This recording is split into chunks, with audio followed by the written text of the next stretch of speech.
The courtroom lights dimmed, cameras clicked. The air itself seemed to hold its breath, and in that one suspended second, Kandi Burruss changed everything. What started as a quiet testimony that no one expected to make headlines turned into a storm of gasps, whispers, and flashing lights. Because what she revealed that day about Tiny Harris's family wasn't just shocking, it was unforgivable. It was the kind of revelation that rips open old wounds and exposes every hidden scar beneath the surface. The kind of truth that destroys friendships, fractures families, and leaves the world wondering who to believe. Kandi's voice didn't tremble. She wasn't nervous or uncertain.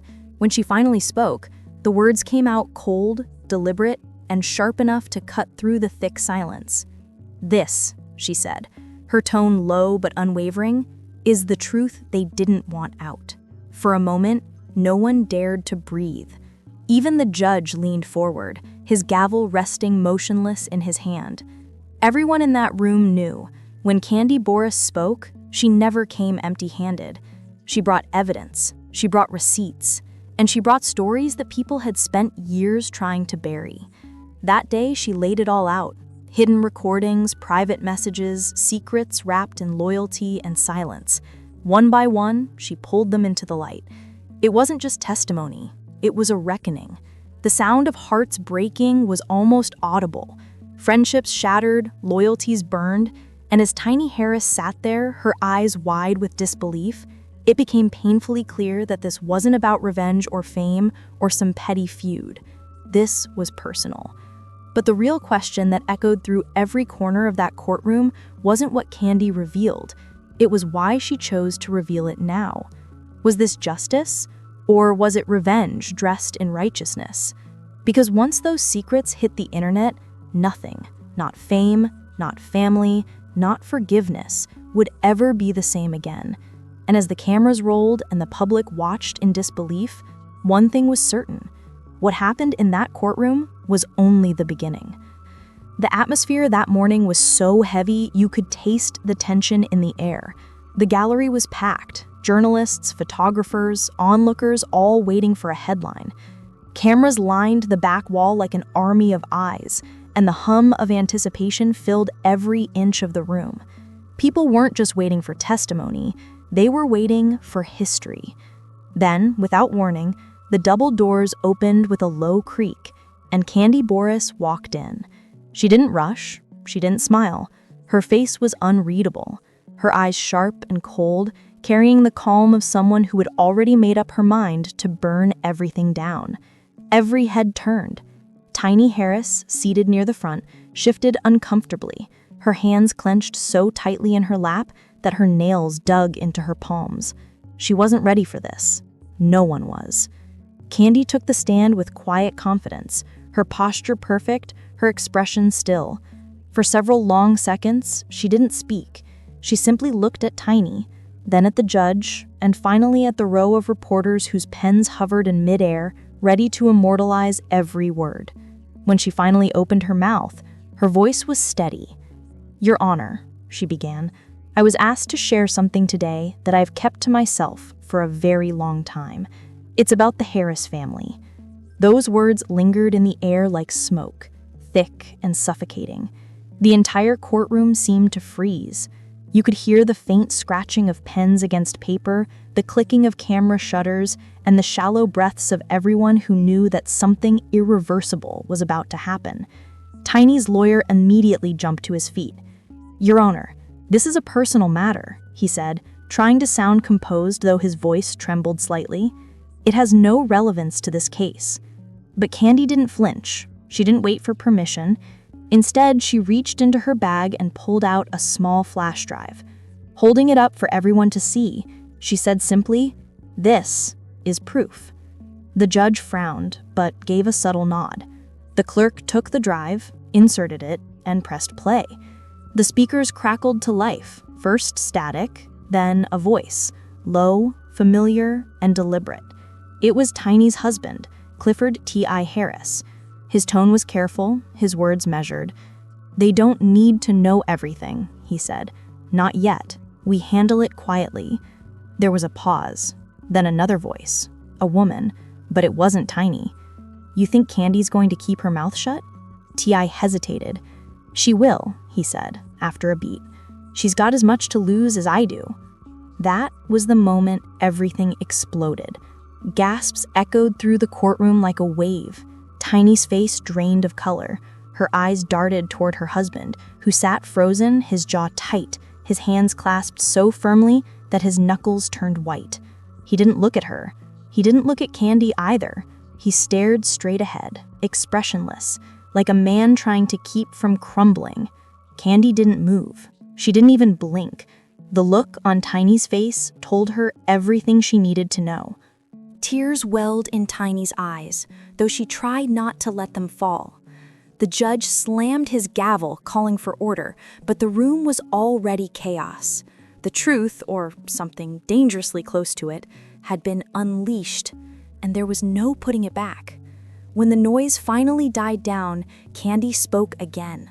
Her tone was calm, almost gentle, but every word cut like glass.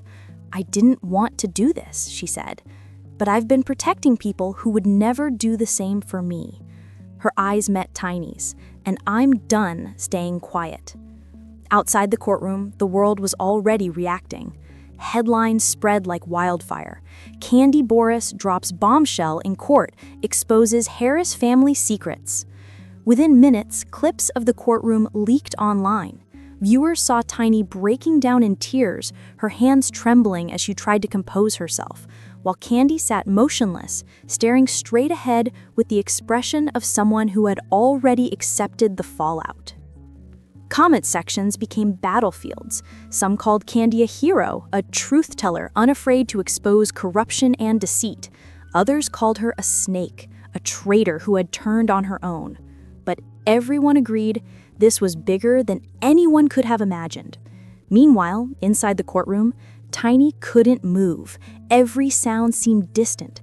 Every word from that recording replayed in her head, looping over and over. She thought about all the years of friendship, the late-night phone calls, the private tears, and the promises that loyalty would always protect them. She had believed that no matter what happened between them, Kandi would never cross that line. But here she was, watching her oldest friend turn her pain into evidence. When recess was called, Tiny stood slowly, as if her body had forgotten how to move. She looked over at T.I., but he wouldn't meet his eyes. He leaned toward his lawyer, whispered something, and walked out. Cameras followed him down the hallway. "Do you have a comment?" a reporter shouted. He didn't answer. He didn't have to. His silence said everything. Minutes later, Kandi emerged from the courthouse surrounded by her team. Reporters swarmed her, their voices overlapping. "Kandi, was this revenge? Why now? Do you regret what you did?" She didn't stop walking. Her expression remained unreadable. When she finally spoke, her voice was low, almost weary. "Sometimes," she said, "the truth doesn't wait for the right time. It just shows up when you can't hide anymore." And with that, she disappeared into a black SUV, leaving chaos in her wake. Tiny stood inside the courthouse, watching from a distance. Her hands trembled as she gripped the bench for balance.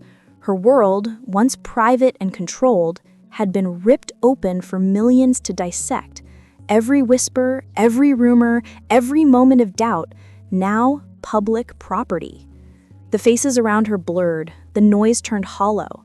All she could hear was that voice on the recording, her husband's voice saying her best friend's name. Then, from the back of the courtroom, a reporter's whisper pierced the silence. "There's more." Tiny turned slowly, her heartbeat quickening. "What do you mean?" she asked. The reporter held up her phone, eyes wide. "They say there's another tape." Tiny's stomach dropped. Another tape? Of what? Of who? The possibilities raced through her mind, each one more terrifying than the last. For years, she'd been fighting rumors, shutting down stories, defending her family's name, but this time it was different. This time, the lies and the truth looked the same, both ugly, both unstoppable. And Kandi, calm, composed, unflinching, was no longer the loyal friend who kept her secrets. She was the woman who held the world's attention, one flash drive at a time. By the time the courtroom doors closed again, the story had spread across every screen in America. News anchors dissected every second of the leaked clip. Talk shows turned it into debate fodder. Twitter became a war zone of opinions, memes, and accusations. Hashtags like Kandi exposes Tiny, family betrayal, and Harris secrets trended worldwide. Every influencer had a theory, every podcast had an angle. And through it all, Tiny remained silent. However, Tiny Harris sat alone in her living room, surrounded by memories of happier days. Wedding photos on the mantle, the faint scent of candle wax and perfume hanging in the air. The glow of her phone screen painted her face in a pale, unforgiving blue. The message flashed again. Kandi Burruss, private message, delete after reading. Her chest tightened. For a moment, she hesitated, hoping it was nothing, maybe a misunderstanding, a wrong number, or anything but what her instincts were screaming. But curiosity and fear are a cruel pair. Tiny's hand shook as she opened the message, unaware that what waited for her inside would change everything she thought she knew about her life. The message wasn't words, it was a voice note, and the voice she heard was the one she trusted more than anyone else in the world. Her husband, T.I. That deep, familiar tone that once calmed her storms now sent ice through her veins.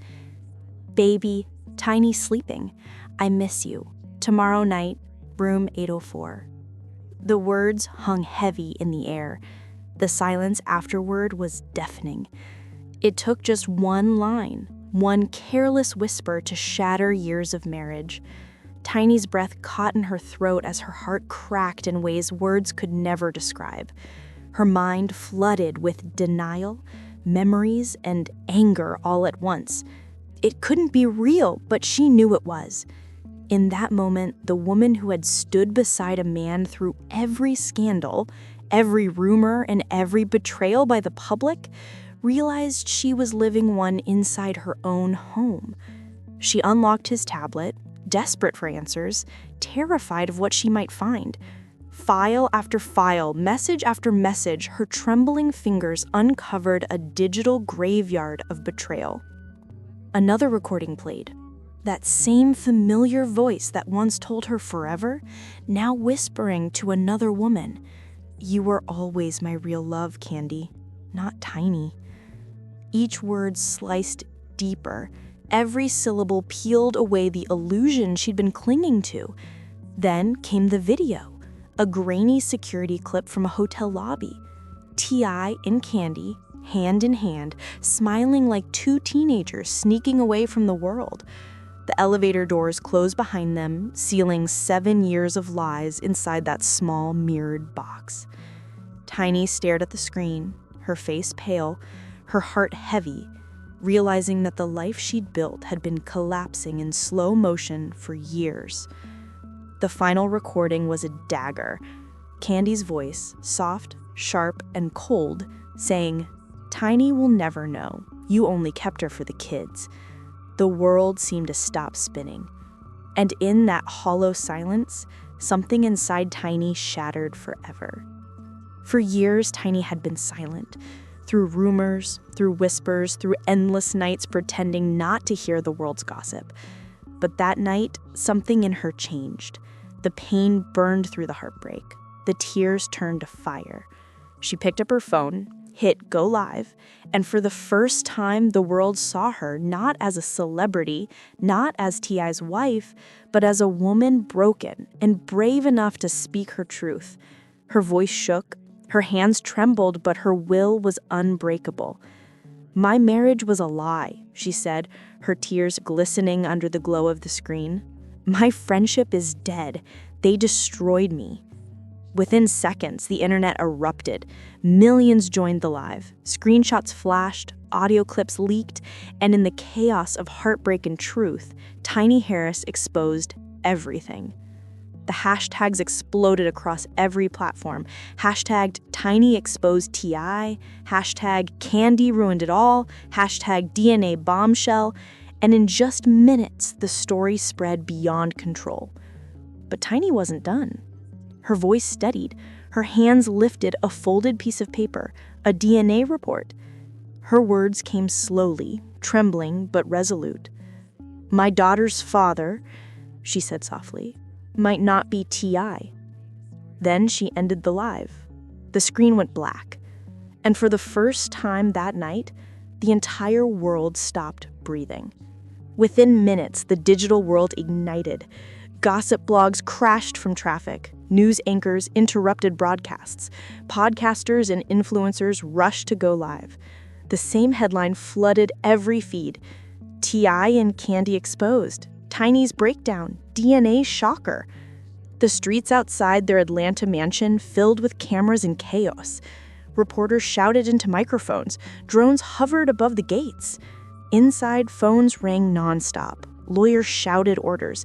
Publicists tried to contain the flames. But it was too late. As one insider said, he didn't think she'd ever go public. He underestimated how broken she was. Outside, the noise was deafening. Fans, haters, and reporters filled the streets. The man once called King of the South now found himself cornered, a prisoner in his own mansion. Kandi Burruss, the once beloved singer and television star, watched her phone light up with thousands of notifications. Her DMs filled with hate. Her name flooded the internet, not with praise, but with venom. She texted a friend, "I didn't think it would go this far." But the internet doesn't forgive, and it never forgets. By sunrise, #Kandi ruined it all hit 30 million mentions. Some called Tiny a hero for standing up for herself. Others accused her of revenge. But no one could deny it. Something massive had just changed the entertainment world forever. By morning, this wasn't gossip. It was history. Every major entertainment outlet camped outside T.I. and Tiny's homes. The PR teams tried to stop new leaks, but the digital flood wouldn't stop.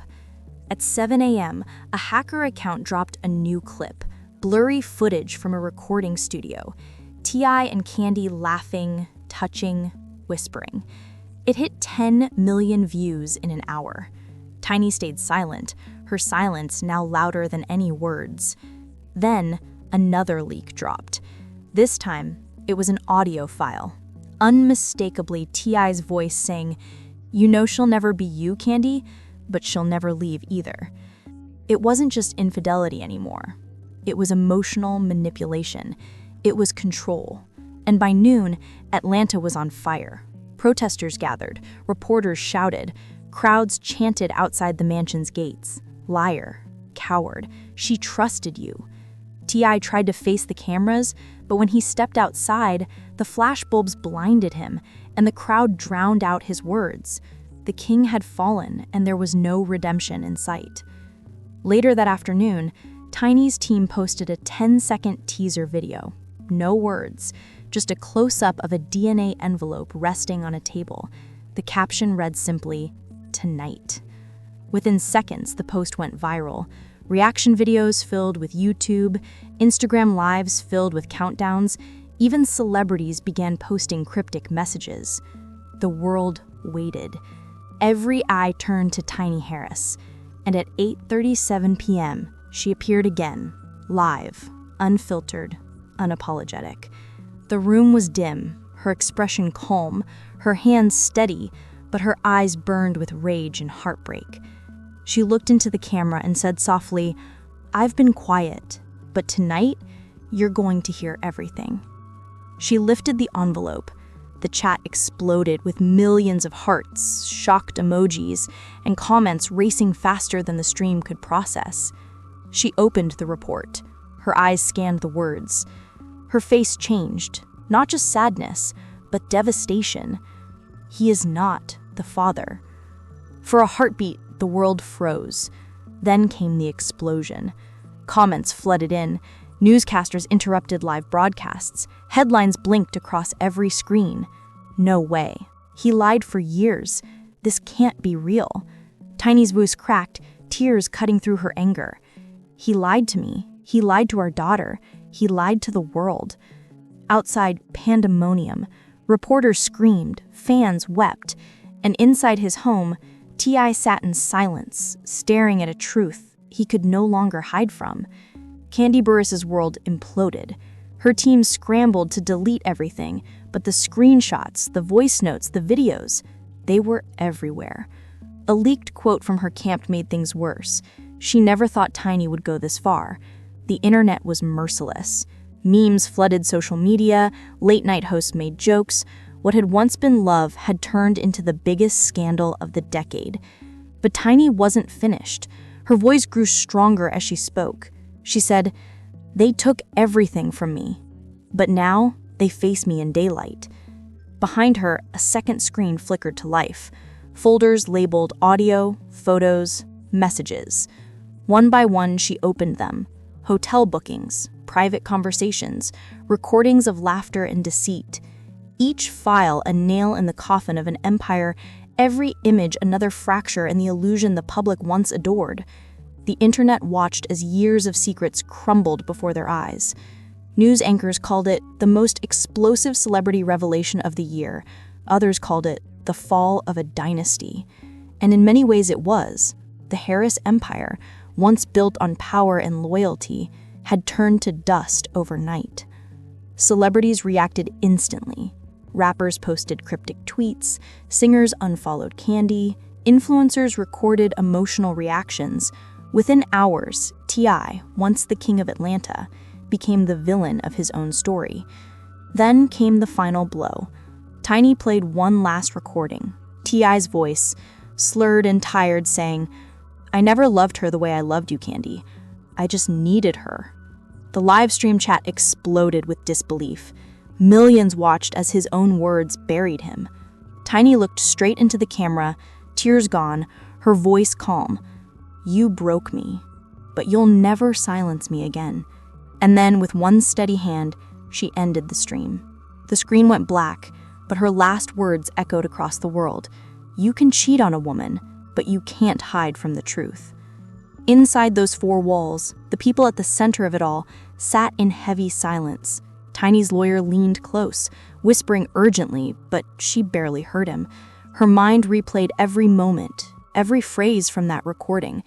She wasn't sure what hurt more, the fact that Kandi had shared it, or that her husband had said it.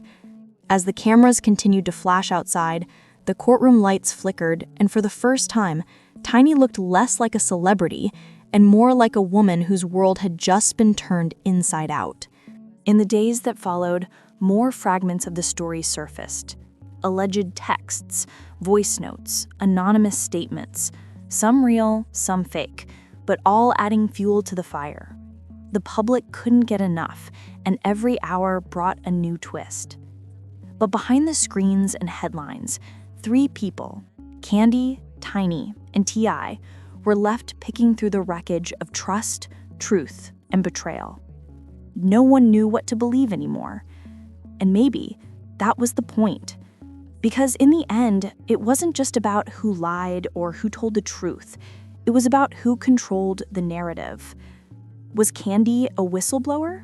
A woman finally brave enough to expose the rot beneath the glamour? Or was she a master manipulator, someone who weaponized the truth to settle old scores? And what about Tiny? Was she the betrayed wife, or the woman who ignored the signs for too long? These questions hung in the air, unanswered, haunting. One thing's for sure, when the truth finally came to light, it didn't just destroy relationships, it rewrote them. And somewhere, deep in that courtroom, among the echoes of broken trust and camera flashes, Kandi Burruss walked away knowing that silence was no longer her burden to carry. But at what cost? Because in this story, there are no heroes, only survivors.